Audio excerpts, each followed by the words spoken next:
राधे राधे। मैं शास्त्री चैनल से रंजना शर्मा आपको आज धनतेरस के बारे में थोड़ा बताऊंगी। बताने के बाद फिर कथा करूंगी। तो सुनिए। कार्तिक मास की कृष्ण पक्ष की त्रयोदशी धनत्रयोदशी के रूप में मनाई जाती है। यह दीपावली के आने की शुभ सूचना है। इस दिन धन्वंतरी के पूजन का विधान है। कहते हैं कि इस दिन धन्वंतरी वैद्य समुद्र से अमृत कलश लेकर आए थे, इसलिए धनतेरस को धन्वंतरी जयंती भी कहते हैं। इस दिन घर के टूटे फूटे पुराने बर्तनों के बदले नए बर्तन खरीदते हैं। इस दिन चांदी के बर्तन खरीदना अत्यधिक शुभ माना जाता है। तो कृपा करके अगर आपने मेरे चैनल को सब्सक्राइब नहीं किया है तो आप सब्सक्राइब कर लें, लाइक कर लें और शेयर भी करें। और अब मैं आपको कथा सुनाऊंगी। अगर आपने इतना सब ये सुना है तो कथा भी ज़रूर सुने। कथा को बीच में छोड़ के ना जाएं, नहीं तो आपको पुण्य के बजाय पाप लगेगा। तो सुनिए कथा।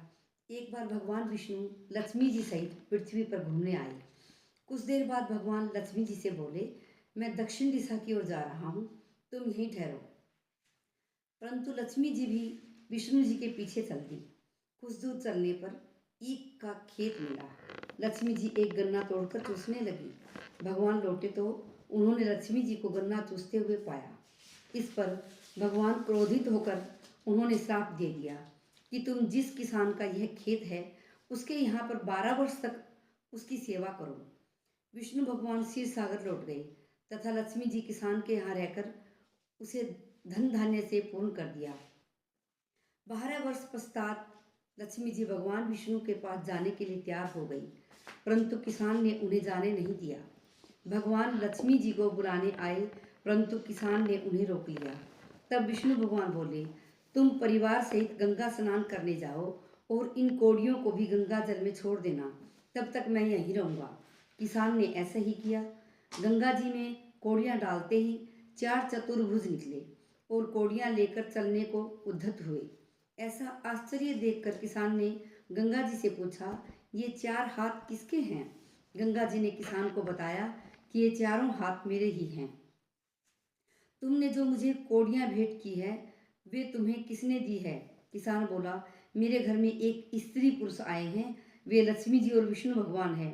तुम लक्ष्मी जी को मत जाने देना, नहीं तो पुनः निर्धन हो जाओगे। किसान ने घर लौटने पर लक्ष्मी जी को नहीं जाने दिया। तब भगवान ने किसान को समझाया कि मेरे श्राप के कारण लक्ष्मी जी तुम्हारे यहाँ 12 वर्ष से तुम्हारी सेवा कर रही है।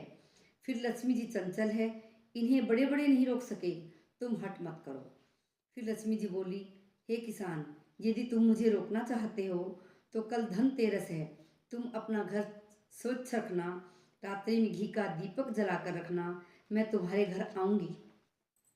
तुम उस वक्त मेरी पूजा करना, परंतु मैं अदृश्य रहूंगी। किसान ने लक्ष्मी जी की बात मान ली और लक्ष्मी जी द्वारा बताई विधि से पूजा की। उसका घर धन धान्य से भर गया। इस प्रकार किसान प्रतिवर्ष लक्ष्मी जी को पूजने लगा तथा अन्य लोग भी उनका पूजन करने लगे। और अब ये कथा है यमराज की। एक बार यमदूतों ने यमराज को बताया कि महाराज, अकाल मृत्यु से हमारे मन भी पसीज जाते हैं। यमराज ने गर्वित होकर कहा, क्या किया जाए?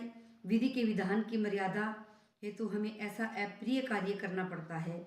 यमराज ने अकाल मृत्यु से बचने का उपाय बताते हुए कहा कि धनतेरस के पूजन एवं दीपदान को विधि पूर्वक अर्पण करने से अकाल मृत्यु से छुटकारा मिल सकता है। जहाँ जहाँ जिस जिस घर में यह पूजन होता है वहाँ अकाल मृत्यु का भय नहीं रहता। इस घटना से धनतेरस के दिन धन्वंतरी पूजन सहित यमराज को दीपदान की प्रथा का प्रचलन हुआ। बोलिए श्री कृष्ण भगवान की जय। कार्तिक मास में ये कथा जरूर सुनिए।